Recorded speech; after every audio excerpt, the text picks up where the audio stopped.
What's up, BGS fans? Back with another video here, episode 18. I do have a special guest on today's show, like all of you that have seen all over Twitter. I'm very excited to announce that this special guest is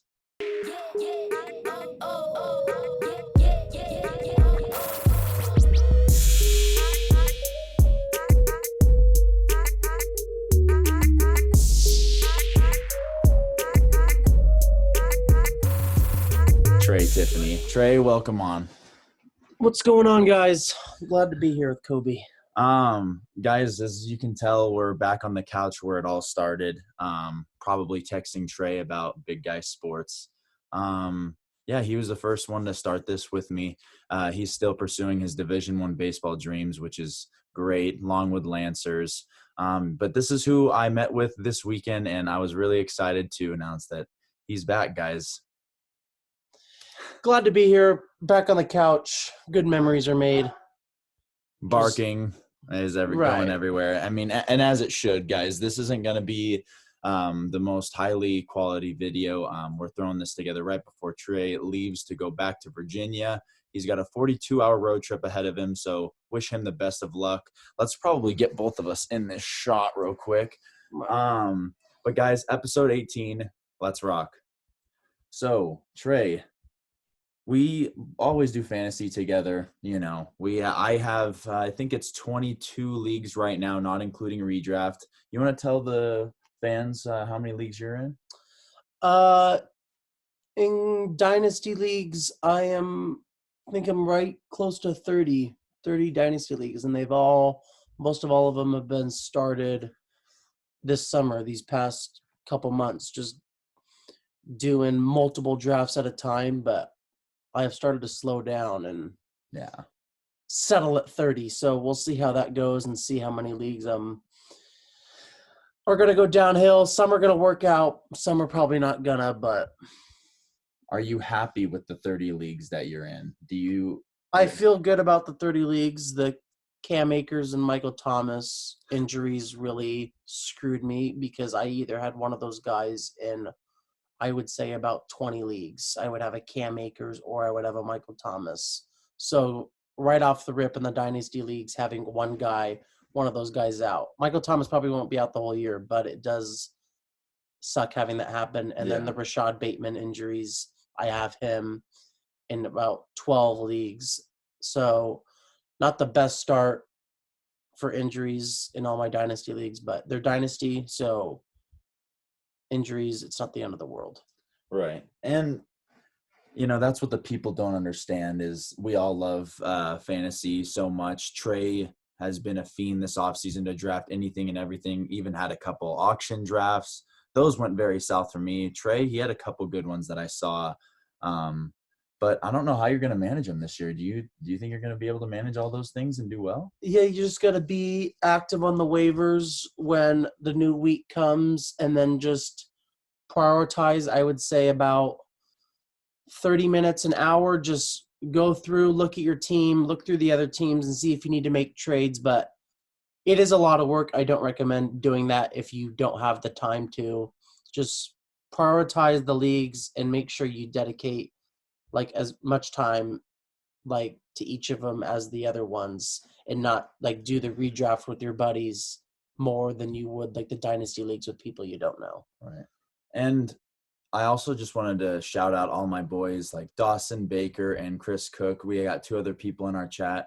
We're starting to do what Pick Central does, if any of you know. I know that we're a little bit bigger than Pick Central over here at Big Guy Sports, but they do units and records throughout the week, and we Venmo each other $5 for the winner. I'm a 4-time champ. Trey is a 2-time champ.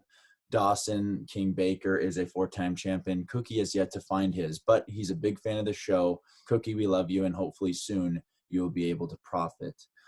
Just wanted to shout those guys out. But yesterday I did want to say probably I was a little bit less mad because I was with Trey and I don't get to see him very often. But if he wasn't here, I could have nosedived straight into some asphalt. Going and checking my phone and seeing that my Pistons -1.5. Why I didn't take money line -130 in the juice, I don't know. Trying to be sharp. trying to be sharp. I had the -1.5, and they ended up winning by 1 because of a tip shot at the buzzer. That hurts on a whole new level. Didn't they lose by 1? No, they won by 1. 1 by 1. Yeah, no, it hurts. I mean, it doesn't matter. Yeah, it doesn't matter. They missed it by a half a point. I don't know who is in Vegas or who was the one who time traveled to see that happen, but the Pistons can go suck themselves. Right. Luka Garza can blow me. But yeah, that's pretty much it on that portion. Trey, I want to hear, I know that you didn't prepare for this podcast at all, but the NFC East, who do you have finishing last in the NFC East? I know you could pretty much say any team because they're all trash. They're not going to do anything in the playoffs, but last place. I feel like you got to go with the Giants. Oh, okay. I respectfully disagree, but why do you say Giants? Because of Danny Dimes? Yeah, I mean, Daniel Jones is, as much as I like Daniel Jones, I want him to succeed. I don't think Daniel Jones is that good. Hopefully Saquon is healthy.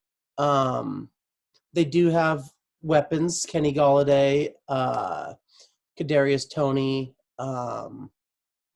Sterling Shepard, Evan Ingram.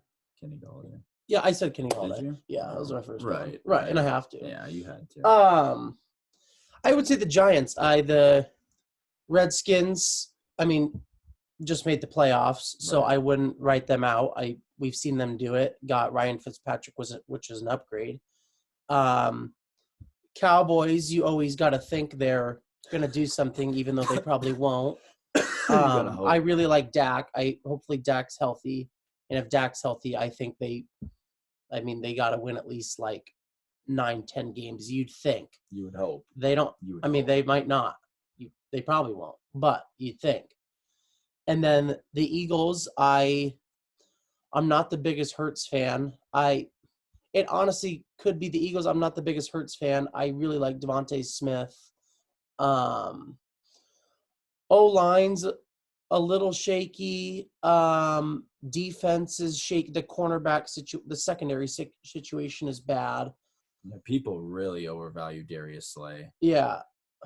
Big play Slay is not that good. No. He's fine. He's good, but he's not like elite where people put him. Yeah. It could be the Eagles, but like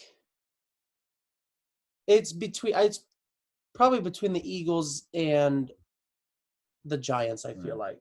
I have the Eagles finishing last solely because it's a first-year head coach, hasn't been a head coach, and Sirianni, Nick, I think he came from the Colts. Under Frank Reich, so obviously he's under a good coaching tree, but I feel like as much as I like Jalen Hurts' talent, I don't know how much he can lead a team with like limited weapons. As much as I love Devontae Smith, I wasn't a huge fan of Rager, although I do believe he could maybe be a value this year. But he's looked good. The thing is, I think the Giants' defense and Joe Judge's coaching abilities will make them win those closer games that the Eagles won't because of Sirianni's inexperience. I just believe that they'll win just a few less games. I mean, they're both going to be at the bottom. It will for sure be the Giants and the Eagles, but I think the Giants will finish on the bottom just because of that inexperience and the limited weapons that Hurts has to deal with. It'll definitely be close. I mean, really, we think it's between those two teams, but it could be the Redskins or the Cowboys. It's really a crapshoot who's going to win it. Right. And it really doesn't matter because most likely that team is getting bounced first round, going no farther than the second. So finishing in second and first, who do you have? You can either way. This one's a tough one, but I feel like you gotta say the Cowboys. I don't know. It's close. If the Cowboys played up to their potential, right, coaching staff is fine. I feel like you gotta say the Cowboys. I mean, the offense is way too talented to be a team left out of the playoffs. So, and the Redskins defense, have improved on offense. Their defense has already shown that they are elite. So I feel like you got to say the Cowboys, but it is very close. Yeah, for me too. It's close because the Cowboys every year you think they're gonna do something crazy and then they don't. Well, I know last year they lost Dak, but they haven't won the division since I think it was 2018. And it's just, I mean, I know that that's not like so far away, but it's just been forever. And Dak's supposed to be getting better. He's getting paid $79 million to play the quarterback position this year. So I mean, like you said, their offense is potent. They have 3 stud linebackers that are good. They have a good defensive line. I mean, Diggs is stepping up at cornerback. I mean, they have what it takes, but will they win those close games? I don't know. I'm going to go with the Cowboys too. And if this comes back to bite me in the ass, I'm never saying that they're going to win the division, even if they have the best fucking team in the entire NFL. Yeah. Cowboys fans, my cousin, everybody, they're so delusional. I don't believe that they can win the Super Bowl. The Redskins, that defense is so potent, but I don't believe that Ryan Fitzmagic will take them to where they need to go. He's a great quarterback, but he will have those weeks where he's just non-existent. Yeah. I mean, he had that week last year against the Denver Broncos, literally looked like Helen Keller out there in Mile High, and they had put into a but yeah, I mean, he just he's not going to be able to get the job done for the Redskins, I don't think, but that defense is going to be – Chase Young's going to be so fun to watch. I mean, he could definitely win Defensive Player of the Year this second year in the league. He's actually insane. But, yeah, that's the NFC East, guys. Anything more on the NFC East? Just whoever wins the division – I mean, whoever gets second is not probably making the wild card, so You got to win the division to make the playoffs. There's no wild card hopes with how good the NFC West is. And, I mean – 3 teams out of the NFC West could make the playoffs. So you don't win the division, I'm sorry. We'll try again next year. So fantasy breakouts, guys. I just want Trey, before he goes on his trip, I wanted to hear a couple things because I know people have been asking about fantasy breakouts, fantasy busts. Trey, you are the fantasy expert. What do you think? 2 players, give me 2 players or even 1 player that you believe is going to break out this year, or a guy that you have a bunch of shares of that you believe is going to break out. I know you're high on him too, and we talked about it, and you're probably going to say the same guy, but we're Ayuk, Brandon Ayuk. Okay. You're probably going to say the same one. I'm just really high on Ayuk, and I'm a Trey Lance truther. So, and even without Trey Lance, Ayuk's just like, and if you're playing PPR, which you probably should be, just Ayuk in PPR and the amount of catches he gets. And I know we haven't seen him all with like Deebo Samuel and George Kittle, all 3 out in the field. But when I go through Twitter and follow in the fantasy, like I see all these stats and numbers and stuff. Ayuk he might be in like 2 years, you'd look at Ayuk and he's at like a top 5 like dynasty wide receiver, and he's not getting drafted anywhere near there. There's guys in front of him that probably shouldn't be going in front of Ayuk. Yeah. I really like Ayuk. I really like Deontay Johnson. I mean, people always debate who's the wide receiver 1 in Pittsburgh. Is it Deontay? Is it Claypool? Juju? You can make a case probably for everyone.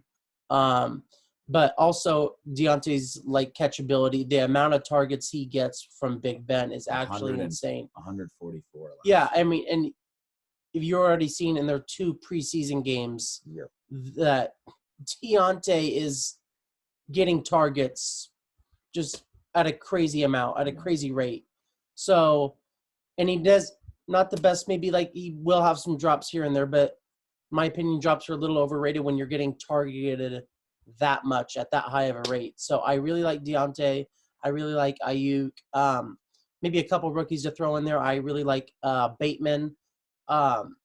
It could also be something where like Josh Allen was before last year, before Diggs, you'd always look at him like, is someone going to come in and take Josh Allen's job? I mean, he wasn't that. I mean, he was okay, but like a lot of talent, but hasn't really proven anything. And then Diggs comes in and just like changes Josh Allen's life. Yeah. And then just wouldn't be surprised if you saw the same thing with like Bateman coming into Baltimore for Lamar.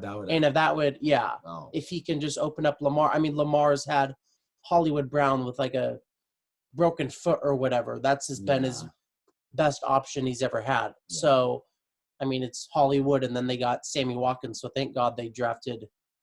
I mean, he's had Mark Andrews, but it's not really like it's not the same as like a big play wide receiver. Right. So Bateman, and I really like Elijah Moore. I mean, when you're seeing DK Metcalf and AJ Brown just hype up their boy like that and saying he's going to win Rookie of the Year, it just. Didn't you say that they're putting their own money on it? Yeah, AJ Brown was going to put like his game salaries on Elijah Moore winning Rookie of the Year. And I know you just hype up your man that you went to school with, but I mean, he's not just saying that for a reason. And when you've had two guys in AJ Brown and DK Metcalf do incredible things, I mean, they are top 5 dynasty wide receivers. Yeah. The odds Elijah Moore doesn't hit is very, very low. And then he has been incredible in camp. I've heard just people raving about him. So the odds Elijah Moore isn't an absolute stud. I mean, people are comparing him to like the next Antonio Brown, looking like Tyler Lockett out there. Elijah Moore and Rashad Bateman as 2 rookie breakouts. Okay. Well, thank you for that analysis, Trey. Guys, for me, I did have Brandon Ayuk on there. I do believe that he can be that wide receiver 1 in San Francisco. Yes, Deebo Samuel, when he played last year, he was great. But I think that they can coexist in an offense, produced by Kyle Shanahan. I know that they run the ball, but if you have a quarterback that can sling it, I really hope Trey Lance can get that job.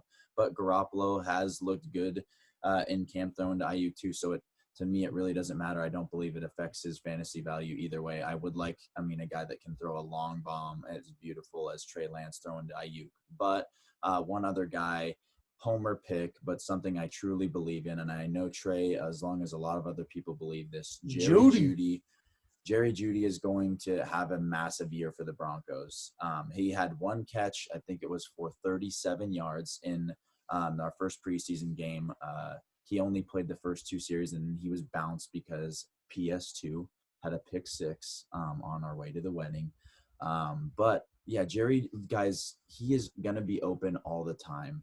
As long as Drew Lock, my boy, can get the ball to him, I believe that he's going to do great things. I mean, we saw that was literally just it was an easy curl route, and he took it for 37 yards. So he can just run around, guys. He's going to always be, he was wide open. Whether that was by play design, I don't know. But he is the route running god. He's one of the best route runners, I'd say, in the NFL.